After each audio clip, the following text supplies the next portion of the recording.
President Ramsey, alumni, students, faculty, staff, and friends. I'm honored to present to you the President of the Student Government Association and member of the Board of Trustees, Manali Haldnekar.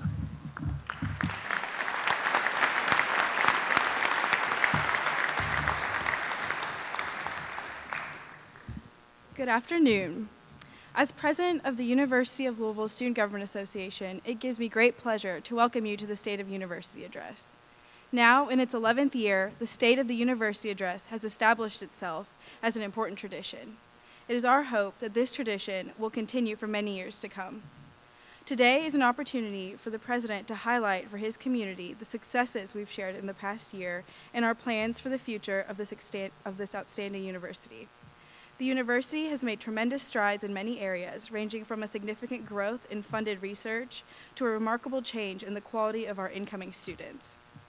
We are also honored that a number of other distinguished individuals have joined us for this special occasion, including members of the Trustees, Foundation, Overseers, and Alumni Association.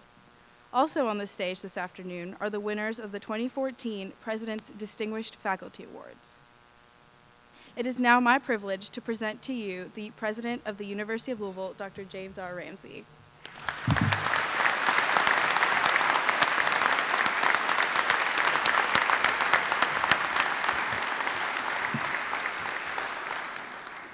Thank you, Manali, and good afternoon. September 9th, 2003, we as a campus community gathered on the Gromeyer Hall lawn to celebrate one of the many traditions of the Academy, the presidential inauguration. Now, at the time, I suggested that a little less pomp and circumstance was okay with me. We could just grill some hot dogs. But I respect the importance of academic tradition, so we held a week of inaugural events that served as a great start to a new school year. So the next fall, we began a new tradition, as Manali said, the State of the University, where we as the campus community come together to celebrate the start of a new academic year. Over time, the State of the University has grown beyond a single convocation to include many other campus activities. We've conferred honorary degrees, we've named buildings for those who are an integral part of the history and tradition of the University of Louisville. We've hosted academic colloquium, held faculty and staff picnics, and many more other activities. As Manali said, this is the 11th State of the University celebration.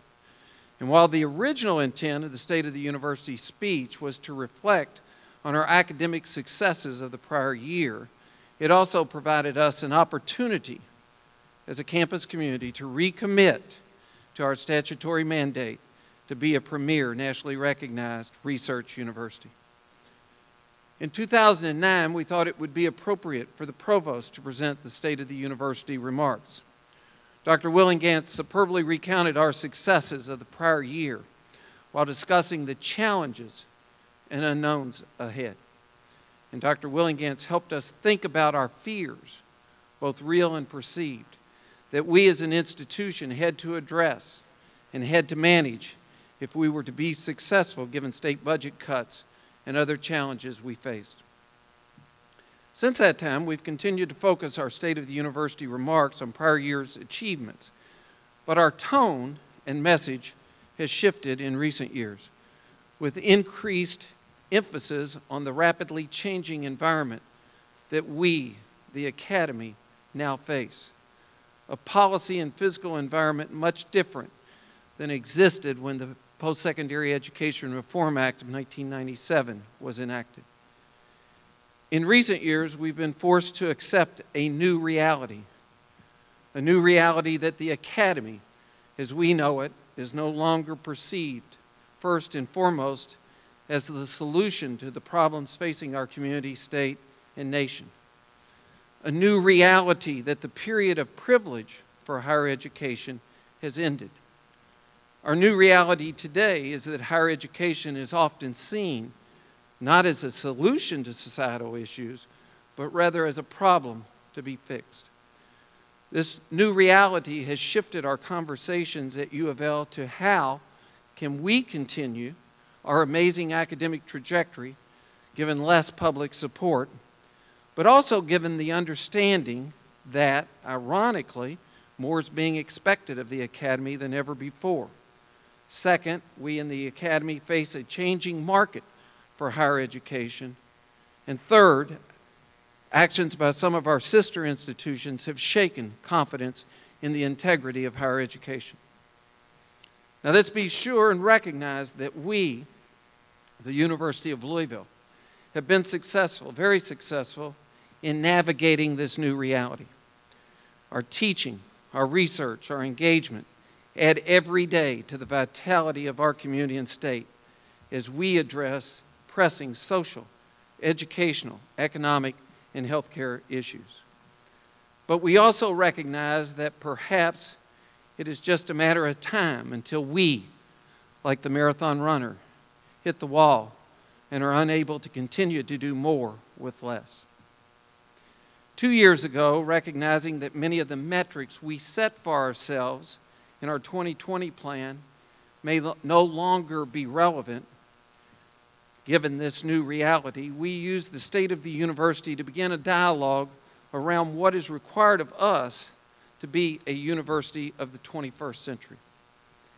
I, for one, am excited about the University of the 21st Century discussions that have taken place and where we are positioned today. Foremost, these discussions have helped us to understand that we cannot do more by simply continuing to do what we have done in the past. Planned and managed change is required if we are to move forward.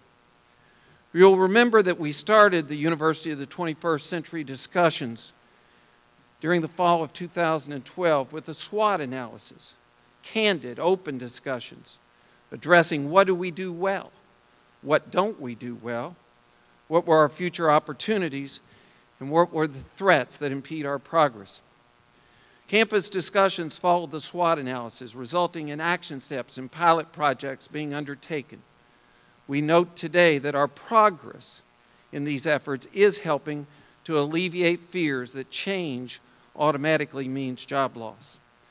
So while today is a day of celebration of our prior year's achievements, unlike previous State of the University addresses in which we present a litany of our achievements with a heavy emphasis on individual and departmental accomplishments, this year we're providing both print and online a list of the highlights of our prior year academic achievements. Now we know in doing so we'll always leave out something that we shouldn't have, but more importantly, we realize that the real success and work of the university is reflected in more than press releases and press conferences. It is reflected in the work of you, our faculty and staff, and what you do every day on behalf of our students, and then is reflected in December and May when our students walk across the stage at the KFC Yum Center to receive their diplomas. So today we'll just simply note that last year we continued to improve our 6-year graduation rate. Last year we continued to enroll the very best students. Last year we graduated a record number of students. Last year we increased the number of PhD degrees awarded. Last year, while challenged with the loss of earmarks and stimulus funding, and with the continuation of federal budget cuts, our research funding has allowed us to continue to improve economic opportunity and the quality of life for the people of our community and state. And we transitioned into a new athletic conference, a great academic conference, the ACC. It was another special year in the life of our university. But again today, we know that the road we travel going forward does not get any easier. And there are some in our community who only want to focus on our problems. Let's be honest and realistic. We have had, we will have problems. We're 22,000 students, 6,000 employees. We operate multiple business lines, 24 hours a day, 7 days a week. As I said in 2003, it is important for us to learn from our mistakes while continuing to stay focused on the end game, our role in improving economic opportunity and the quality of life in our community and state. And so this is what we will continue to do. One of the many community programs that we support at the University of Louisville is the University of Louisville Author Forum.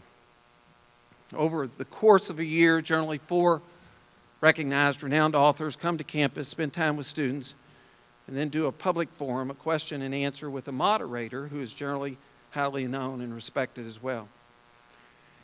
In 2009, Michael Sandel appeared at the University of Louisville Author Forum. His book, Justice, What's the Right Thing to Do, addressed moral approaches to decision making. That is, how do we make the right decisions? A must-read for all of us. One of the examples that was discussed in Sandel's book is now the well-known story of the 4 Navy SEALs who were helicoptered to an isolated mountainside overlooking a small village in rural Afghanistan. The supposition of U.S. military intelligence was that a Taliban leader was hidden in the village, and the Navy SEALs were sent to track the suspected terrorist movements for a strategic strike. The SEALs had secured their lookout on the mountainside when they were abruptly disrupted by Afghan goat herders tending their flock. The Navy SEALs were uncertain, despite all their training, how to react. Do they kill the innocent herders to ensure that their position is not revealed, understanding well that at some point the villagers would come looking for the herders when they failed to return to the village? Alternatively, should the Navy SEALs spare the lives of those innocent herders and assume that because they chose to do the right thing, the Navy SEALs chose to do the right thing, that the herders themselves would do the right thing and not report the SEALs' location to the Taliban? Or perhaps the Navy SEALs should abort the mission, understanding the negative consequences of its failure to capture the terrorist warlord. The Navy SEALs debated the issue, took a vote, and determined that the goat herders were indeed innocent bystanders in this war and that their lives should be spared. Unfortunately, the herders did reveal to the Taliban what they had seen on the mountainside, and the 4 Navy SEALs were soon surrounded by Taliban forces. 3 of the original team of SEALs were killed in the ensuing combat. An MH-47 Chinook helicopter was dispatched to try to rescue the 4 Navy SEALs, but it was shot down. In total, 19 Americans died that day at that site. An interesting moral dilemma. Shortly after the author forum, I was attending a leadership conference for one of our outstanding local companies, Texas Roadhouse. One of their speakers at the conference was the lone survivor, the Navy SEAL who escaped from the Taliban attack on that hillside. The lone survivor, Marcus Luttrell, told his story detailing the decision the Navy SEALs made, how they came to that decision, and then the subsequent firefight that took the lives of his comrades, with his own life being spared by a series of miraculous events. Marcus Luttrell wrote a book, The Lone Survivor, and that was later made into a movie. The book spoke extensively to the training Navy SEALs received to prepare them for anything. Training to prepare the SEALs for whatever situation they face. This past May, the Wall Street Journal contained the commencement speech of Admiral William H. McRaven to the graduates of the University of Texas at Austin. The Wall Street Journal article became a popular post on Facebook. Admiral McRaven described in his speech 10 details of the Navy SEAL training and the theory behind each. For example, making your bed every morning is a big deal, a really big deal. Because making your bed, not just making it, but making it in a precise way that passes the most rigorous of inspections, signifies not only the importance of doing a job correctly, but also that a Navy SEAL can take pride in starting the day by achieving a particular goal. One of the other aspects of training is at the end of Hell Week, the SEALs are buried up to their necks in cold mud and forced to maintain their position throughout the evening. Admiral McRaven describes how the SEALs have trained for 24 hours straight, nonstop. They're dead tired and they're freezing in the cold mud.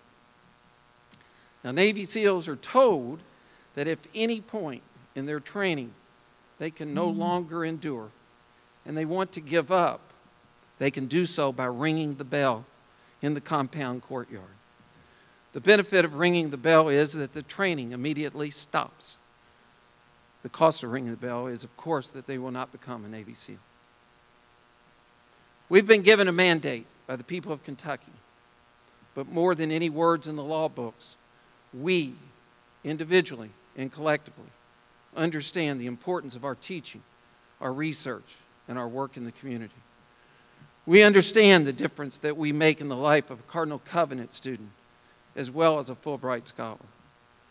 We understand the importance of our cancer care and our cancer research and what it means for real people like Asia Ludlow, our cancer survivor ambassador who passed away July 2nd, 2014.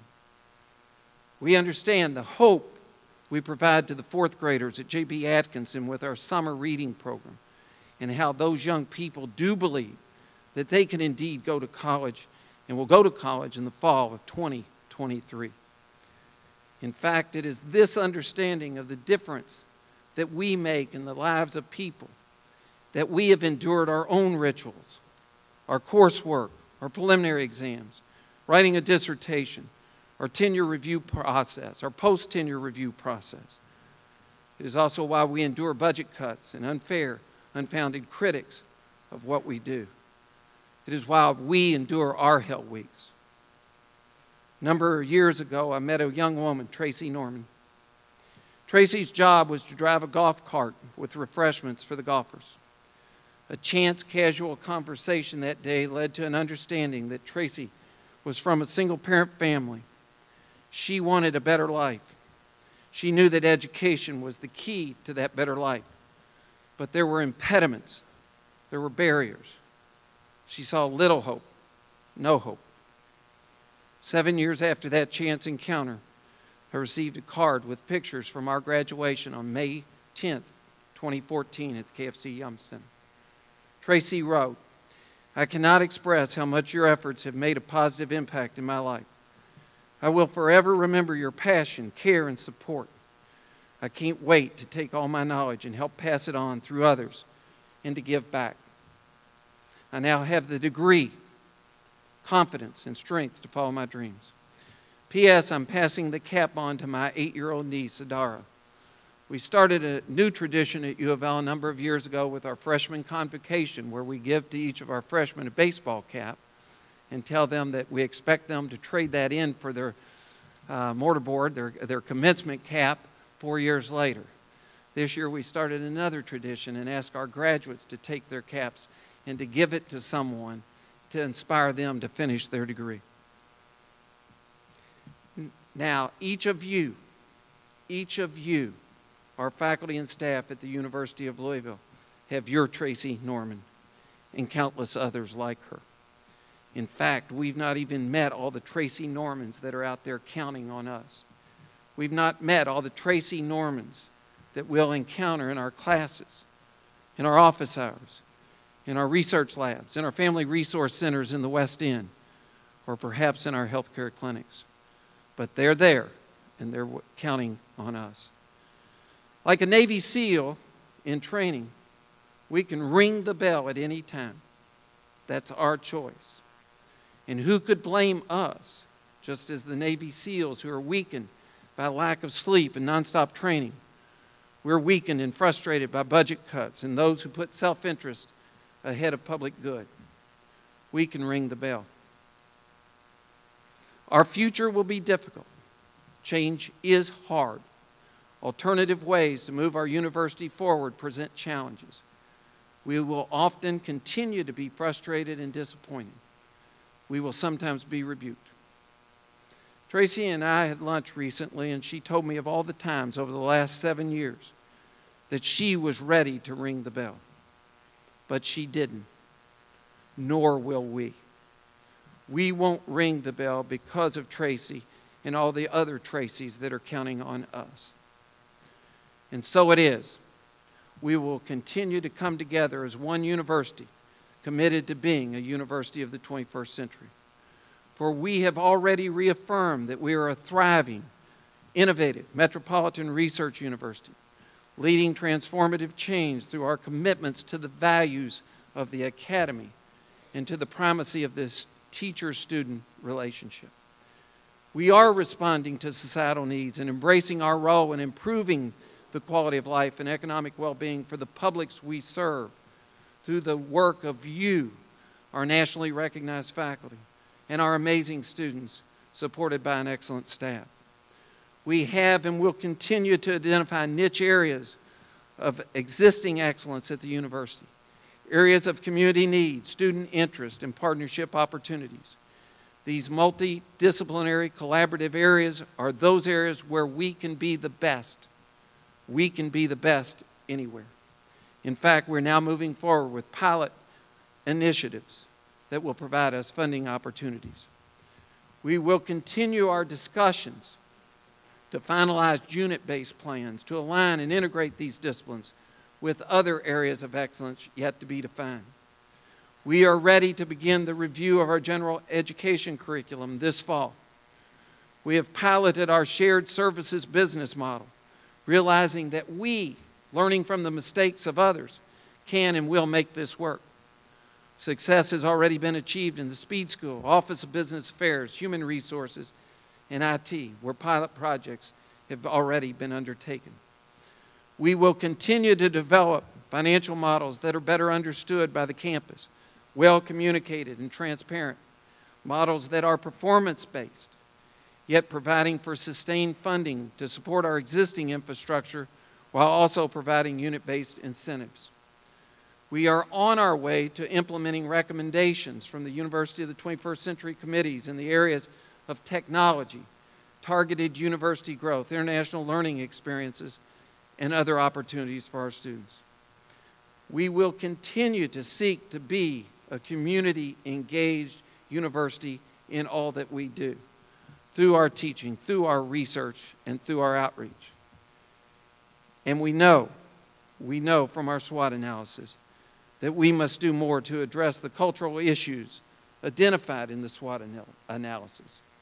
So we recommit to being a university with a culture where all employees have a sense of trust, are recognized and rewarded for their work, and where continuous improvement is part of our DNA. And finally, we will never forget that our students are why we exist. September 9th, 2003, on the Gromeyer lawn, I concluded that day with what I repeat to you today. If we remember the rich history and tradition that is the University of Louisville, if we renew our commitment to our mandate and what we mean to so many, if we think beyond the boundaries of our campus and if we dream, and then if we are the doers of the deeds to make these dreams happen, if we engage those who have a stake in our success and engage them through partnerships, if we do not allow ourselves to be outworked, and if we are driven by our values, honesty, humility. Let me repeat that one. Humility, respect for all individuals. Again, let me repeat that. Respect for all individuals and a passion for excellence. And if we move forward as one, we will never ring the bell. We will move forward, and at a time in the not-so-distant future, it will be said that our great institution, our center of academic learning, is indeed, as stated by our founding fathers in 1798, making our community, our state, and yes, the world, a place of even greater consequence. September 17th, 2014. This is our job. We will be successful. God bless each of you. Thank you for what you do every day for the University of Louisville. Have a wonderful academic year.